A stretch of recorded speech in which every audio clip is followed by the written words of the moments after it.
আসসালামু আলাইকুম রহমতুল্লাহ বারকাত। দর্শক শ্রোতা, আজকে দিন শেষ হলেই আমাদের মাঝে আসতেছে লাইলাতুল বরাত, অর্থাৎ আমরা যেটাকে বাংলা ভাষায় শবে বরাত নামক চিনি।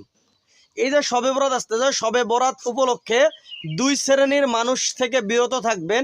শুধু মানুষ থেকে বিরত থাকলেই নয়, দুই শ্রেণীর মানুষ থেকে ওয়াজ শোনা থেকেও বিরত থাকবেন। দুই শ্রেণী কারা? যারা এক শ্রেণী হলো অতিরিক্ত বাড়াবাড়ি করে, এই অতিরঞ্জিত বাড়াবাড়িওয়ালা ব্যক্তি থেকে দূরে থাকবেন, এবং যারা অতিরিক্ত সারাসারি করে তাদের থেকে দূরে থাকবেন। কারণ প্রশ্ন থাকতে পারে যে অতিরিক্ত বাড়াবাড়ি আর অতিরিক্ত সারাসারিটা কি? অনেকেই রয়েছে এই শবে বরাত উপলক্ষে বলে যে শবে বরাত আসলে গোসল করতে হবে, মিষ্টি খাইতে হবে, অমুক করতে হবে, তমুক, এরকম অনেক কিছু তারা বলে। এই সমস্ত অতিরঞ্জিত বাড়াবাড়ি বক্তা থেকে দূরে থাকবেন। আর দ্বিতীয় নম্বর আরেক শ্রেণী রয়েছে যারা বলে শবে বরাত উপলক্ষে কিচ্ছু নাই, এই শ্রেণীর বক্তা থেকেও দূরে থাকবেন।